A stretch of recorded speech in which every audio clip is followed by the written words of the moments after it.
Esse jogo mudou a minha vida de tantas formas diferentes que eu não consigo nem explicar.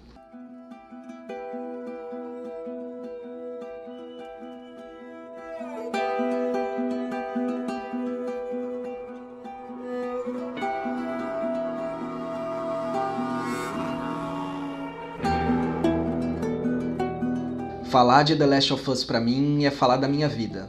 Quando eu joguei o jogo em 2013, faziam poucos meses que eu tinha acabado de me tornar pai pela primeira vez. Eu digo isso porque foi muito fácil acreditar na relação construída entre a Ellie e o Joel. Como também foi extremamente difícil e doloroso sentir a dor da perda de um filho. Meu nome é José e eu joguei The Last of Us pela primeira vez em 2013. Eu tinha só 17 anos e hoje, 7 anos depois do lançamento do game, eu vejo quão imaturo eu era para aquela história. Porque a primeira vez que eu finalizei, eu senti que era algo incompleto, sabe? Mas depois que eu rejoguei e eu peguei os colecionáveis, conheci melhor o Joel e a Ellie, eu vi como aquela história era profunda, como aqueles personagens eram humanos e reais. E depois disso eu percebi como aquele final é muito próximo da realidade. E o quão ele nos incomoda, né? Nos faz ficar realmente pensativos a respeito daquilo. Bom, na minha missão de tentar recuperar os erros do passado, eu só pude jogar agora, 2020. E apesar da demora, valeu muito a pena. Principalmente pelo fato de que eu já sou mais velho, tal, e eu tenho filhos. Então a identificação com o que acontece ali, a questão proteção de alguém, é uma coisa que toca muito a gente que é pai. Até onde eu posso ir, até onde eu devo ir para poder cuidar da pessoa que eu amo. É o meu jogo favorito da vida e desde que ele lançou eu não consegui ver os jogos mais da mesma maneira. E ao meu ver esse é o impacto de The Last of Us na indústria dos games. Justamente por ele incomodar, mostra como ele é uma obra-prima corajosa. E se você se permitir a se conectar com aquelas pessoas, você vai ver que não é uma história tão simples. É uma história tão cinemática que isso cria um padrão, eleva o nível de se contar histórias. Eu acho que a importância dele é elevar a barra da produção de jogos e fazer com que cada vez mais os jogos possam vir com histórias mais elaboradas, mais profundas.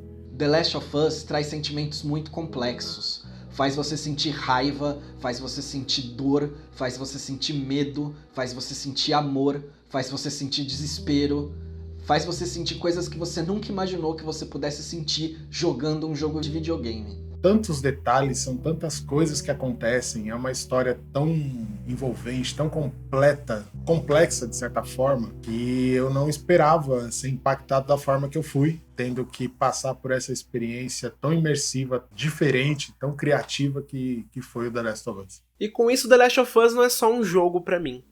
Ele não é só um material de colecionismo. Eu carrego algumas dessas lições na pele, né? Eu acho que não vai dar pra ver na câmera, mas aqui eu tatuei o Endure and Survive, que é da HQ Savage Starlight, que a Ellie usa como base, né, pra ser resiliente. Ela se inspira muito nessa frase.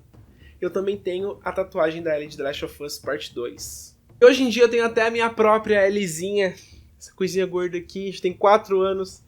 E o nome dela é Ellie justamente por causa da Ellie de The Last of Us. O que eu já fiz até hoje, que eu carrego, assim, foi ter feito uma versão vocal, uma versão musical, a capela, sem instrumentos, do tema da música, sem nunca ter jogado. Eu tive a oportunidade de ouvi-la dentro do jogo, e faz mais sentido ainda, e as outras variações do mesmo tema, quando aparece, arrepia, e é incrível, é surreal. 7 anos se passaram, tivemos uma sequência tão visceral e tão profunda quanto o primeiro game. Esperar por uma continuação durante 7 anos foi o que me motivou a sair do início de uma depressão. Também me levou a fazer algo que eu sempre tive muito medo de fazer, a minha primeira tatuagem. E para um cara que sempre teve medo de agulha, eu aguentei firmemente durante 5 horas. E ela tem um significado muito especial para mim, além da transformação e da cura pelo qual eu passei. Essa é uma obra única. Ela é muito humana e ela te faz refletir o tempo todo. Então por isso eu digo, The Last of Us marcou a minha vida. E eu não estou sozinho.